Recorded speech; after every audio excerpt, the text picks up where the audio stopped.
Hello everybody, this is Anglais the Easy Way and my name's Richard Watson.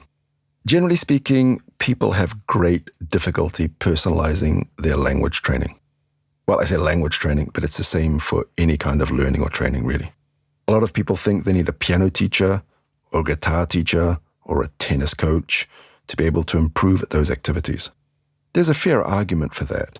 I mean, I'm a teacher. I'm not denying the value of being guided by someone who has experience in a particular field. This is the way I see my job as an English teacher.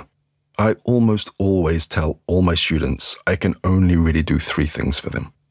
Number one, I can play the role of an advisor, giving them advice and motivation and encouragement.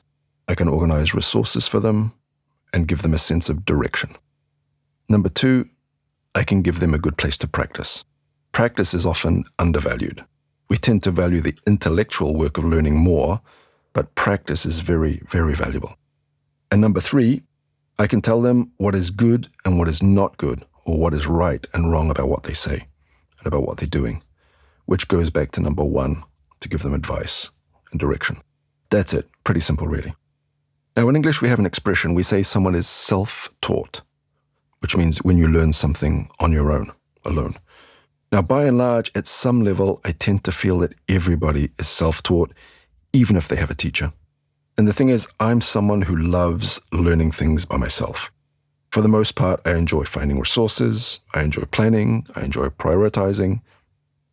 As a rule, whether you have a teacher or not, you should ask yourself some serious questions about how you can learn and what you should learn. Let's have a look at some. Why am I learning English?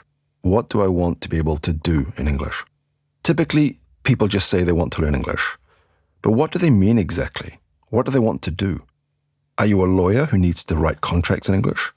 Or are you someone who wants to dive into the English world of news and media and watch and understand films? Or are you someone who just needs some expressions to manage the next holiday in Miami? Another question could be, do I need particular resources and how can I find them? On the whole, people have a kind of old-fashioned idea about this. They often go looking for methods. Now, you have an enormous amount of extremely rich content at your disposal. Now, you have films and videos on YouTube. You have articles and AI-generated content everywhere. Go and try and learn using AI. It's great. Another question could be, what type of learner am I? In general, people always tell me they're visual learners. Are you sure? Have you thought about it really? Have you looked into the literature about how to figure out what kind of learner you really are? I thought I was a visual learner, but it turns out I learned almost all of my French by ear. How much time do I want to spend on my English each day or each week? In most cases, people are not very good at this question. Some people feel that they're very motivated and they decide to spend 2 hours a day or 3 hours a day on their English, and they get discouraged and they crash and burn very quickly. Other people decide they're going to do an hour a week, but if you stop and think about it, that works out to about 8.5 minutes a day. That's not much. Don't expect to see much progress very quickly like that.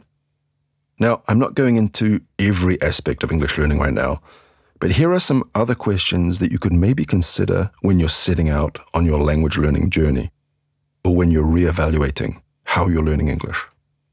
Should I learn alone, or should I organize to work with someone else? How can I practice speaking? What kind of writing could I do? Do I have to understand grammar? Are there any situations when it's okay not to understand? Or do I need to try to understand everything? Will I make progress if I just use English? Or do I need to think in terms of being a learner and try to memorize things? What kind of structures do I need to master? What's the best way for me to learn vocabulary? How often should I practice? How much time should I spend each day on my English? Would it be possible to organize a trip to an English-speaking country to give myself some kind of motivation and target to work towards? How did I make the most progress in the past when I was learning? What was in place at that time that made it so efficient? Have I made an effort to record my best ideas about how to learn? And has my progress been satisfactory in the last day, week, or month? What am I learning right now? Are there any objectives that I've set for this week or next month? What do I personally find difficult about learning? What have I struggled with in the past that I can now use easily? And how did I accomplish that? And what would make me feel happy if I could do it? Now, you don't have to answer all of these questions, but you should certainly address and think about some of them.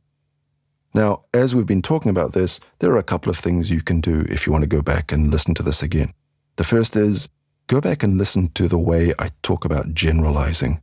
I've used some expressions like in general and typically and as a rule. Go back and see how many you can find. And the third thing you can do, if you've heard me talk about the two systems for making the negative, look at all the questions I've made and see if you can divide all of these questions into the same two systems. One with do, does, and did, and the second system where we just reorganize the words. For example, I was there, was I there? We take the first part of our verb and we put it in front of the subject. He is coming, is he coming? I can see, can I see? Anyway, go back and look at it a few times. It's all there. There's no real complexity of making questions in English. Anyway, have fun. I'll catch you next time. Don't forget to subscribe.